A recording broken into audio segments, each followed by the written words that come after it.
todo esto. El tema de esta clase es en América Latina y el Caribe.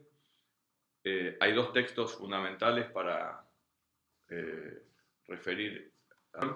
Uno es Vulnerabilidad externa en América Latina y el Caribe, un análisis estructural, de Martina Vélez y Sebastián Valdecantos.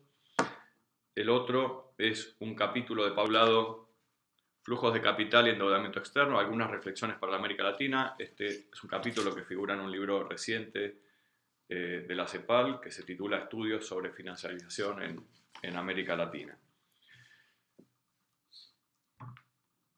Decíamos que el tema es vulnerabilidad externa.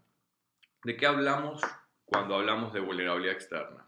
Yo voy a tratar de dar algunas claves interpretativas que les permita mayor claridad en los textos que les propusimos como literatura. Cuando hablamos de vulnerabilidad hablamos de cierta fragilidad o exposición excesiva de los países de nuestra región a fenómenos externos que no controlamos.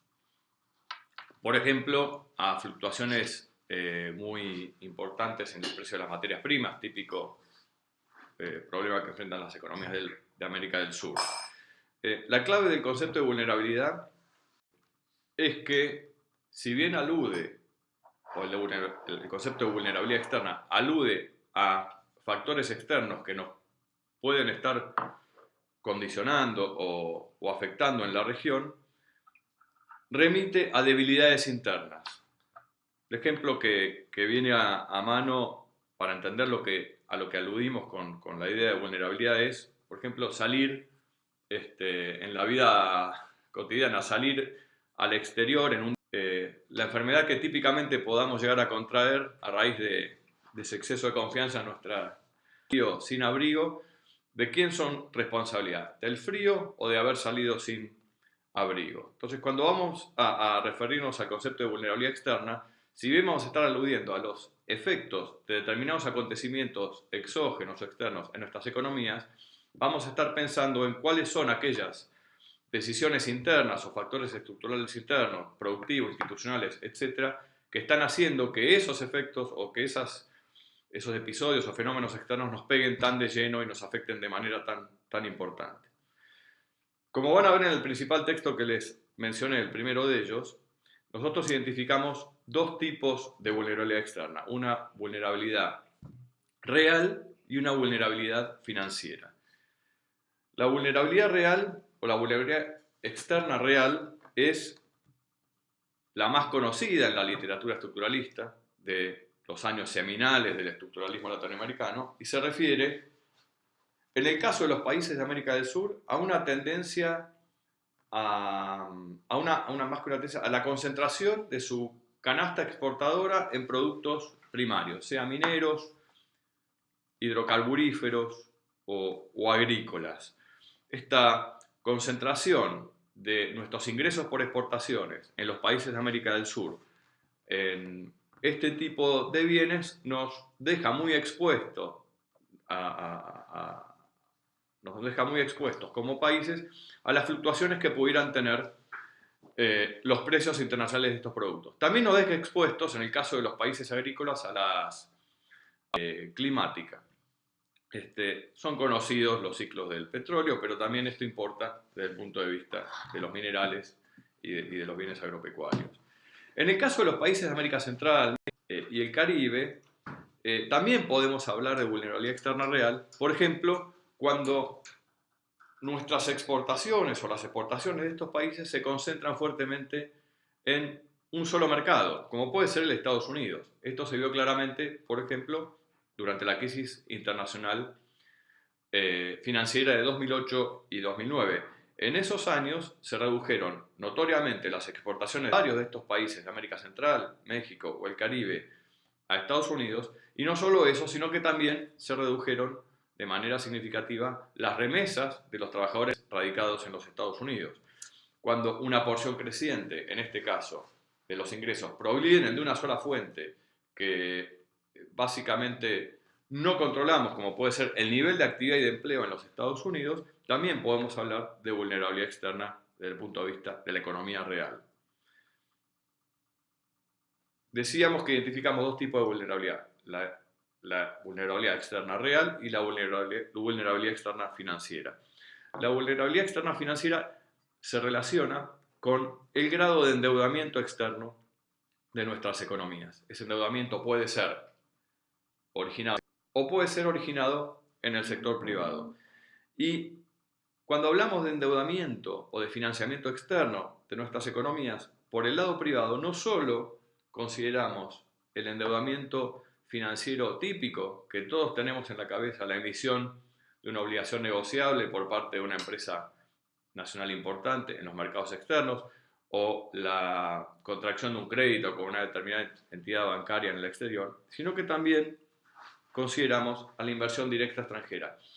En este trabajo sobre vulnerabilidad externa en América Latina, de hecho, hacemos una medición del total del financiamiento externo al que han accedido los países de la región, incluyendo en esa medida tanto a la deuda como al stock de inversión directa extranjera.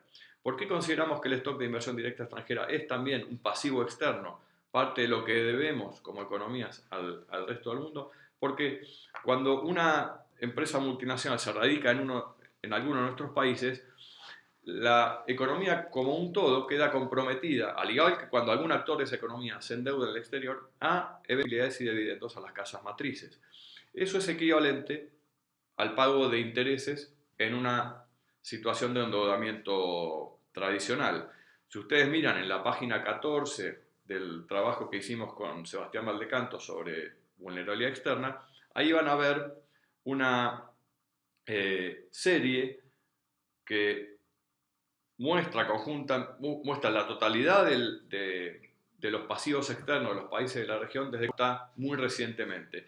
Y lo que van a poder ver allí es que sumando el financiamiento externo tradicional en la forma de deuda y el stock de inversión extranjera directa, la situación de endeudamiento total externo de nuestros países a comienzos y mediados de los 80 no es muy distinta de la situación actual. Lo que sí se modifica es que su composición a comienzos de la década del 80, una buena parte de esos pasivos externos por el endeudamiento financiero, y en los años más recientes una parte entre 2 y 3 pasivos externos, el acervo de inversión directa extranjera radicado en nuestros países. ¿Eso qué quiere decir? Que ha cambiado de manera importante la composición de la financiación externa de nuestros países en los últimos, digamos, 35 o 40 años, pero no ha cambiado su nivel total. En la medida que ese nivel se mantiene o asciende, hablamos de una vulnerabilidad externa financiera estable o creciente. ¿Qué pasó en los países de la región en términos de su vulnerabilidad externa real y financiera en lo que va del siglo XXI? Los resultados de esa estimación que les mencionábamos está en las páginas 25 y 26 y mostrado gráficamente.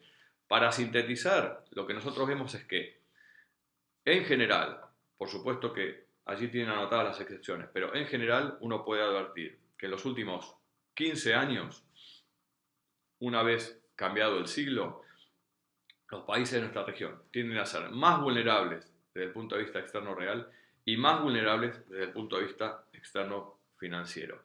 En el caso de los países de América del Sur, por el lado real, por su tendencia a la primarización de sus exportaciones. En el caso de los países de América Central, Caribe y México, por una cada vez mayor proporción de sus exportaciones destinadas al mercado de los Estados Unidos.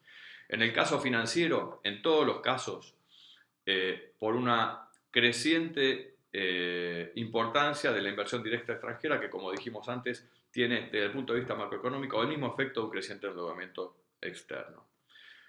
¿Qué implica esta mayor vulnerabilidad externa, tanto desde el punto de vista real como desde el punto de vista financiero? Por un lado, permite entender la mayor que tiende a estar expuesta o que tiende a reflejar las economías de nuestra región en los últimos 20 o 30 años. Esto tiene que ver con su excesiva exposición a fluctuaciones, sea en el ciclo financiero internacional, sea en los precios de los commodities, para el caso de América del Sur, sea en el nivel de actividad de los Estados Unidos, para los países de América Central, México y el Caribe.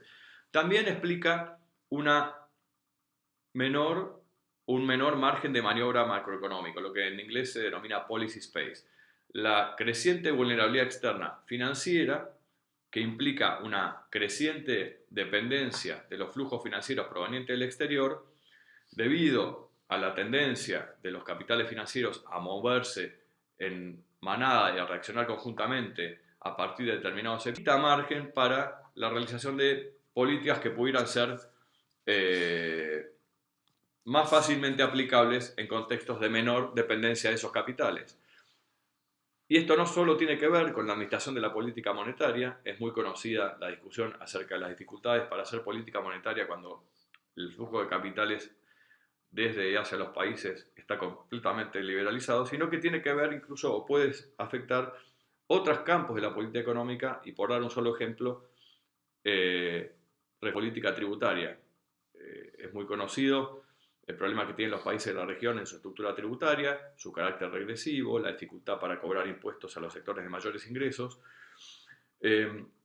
Cuando uno enfrenta una situación de vulnerabilidad externa, como describir, resulta más difícil plantear reformas tributarias de carácter progresivo, porque frente a la mera emergencia de la discusión, no ya la sanción de una reforma tributaria en un sistema parlamentario, por ejemplo, frente a la mera existencia de la discusión, los capitales nacionales pueden verse amenazados y tender a salir, generando dislocaciones macroeconómicas que dificultan, pueden afectar el crecimiento y la decisión de inversión, pero por otro lado seguramente hacen refrenar a quienes han tenido la iniciativa de una reforma tributaria de su intento.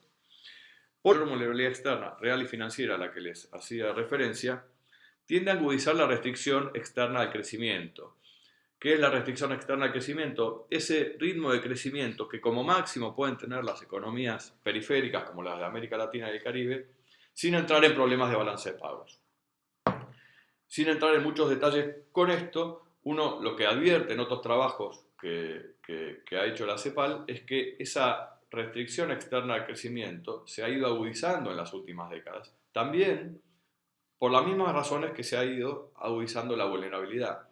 Hay una tendencia a la especialización en bienes primarios, una tendencia a la creciente dependencia en remesas en otros, un creciente endeudamiento externo en todos los casos, una mayor presencia de la ID en todos los casos, y los compromisos financieros que esa situación externa en lo real y lo financiero genera,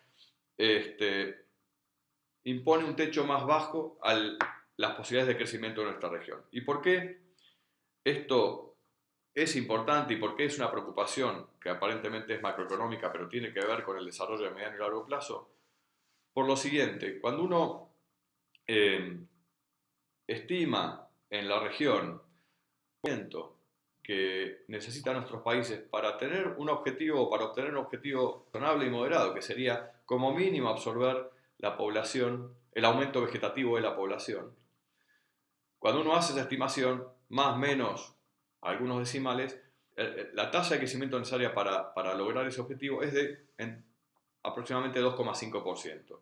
¿Esto qué quiere decir? Que nuestros países tendrían que aspirar como mínimo a crecer 2,5% para que no disminuya su tasa de empleo o para que no aumente su tasa de desocupación, una cantidad de factores que ahora no vienen al caso. Bien, esta tasa de crecimiento en muchos países, me refiero a la tasa de crecimiento de 2,5%, es una tasa de crecimiento que es compatible con el equilibrio externo a mediano plazo en nuestras economías. Existe, y con esto cierro, un trabajo reciente de Jaime Ross, o no tan reciente, pero los últimos 2 años, que se titula ¿Cómo salir de la trampa de bajo crecimiento y elevada desigualdad? Es un trabajo que se refiere exclusivamente a la economía mexicana. Al plantearles el ritmo de crecimiento necesario para tener objetivos modestos desde el punto de vista del empleo, pero existe un máximo de crecimiento posible en función de la restricción externa que tenemos y que ese máximo en muchos casos es menor al mínimo requerido para una agenda de empleo mínimamente ambiciosa, lo que queremos hacer notar es que existe la posibilidad de que no solo México, sino que varios países de nuestra región estén en una situación que los teóricos clásicos del desarrollo llamaban trampas de bajo crecimiento. Es decir, una restricción externa creciente que impide un dinamismo mínimo o mínimamente necesario para incluir a la acción trabajadora con empleos formales y decentes en el desarrollo. Recomiendo como lectura adicional, y con esto cierro, ese texto de Jaime Ross que se puede encontrar online.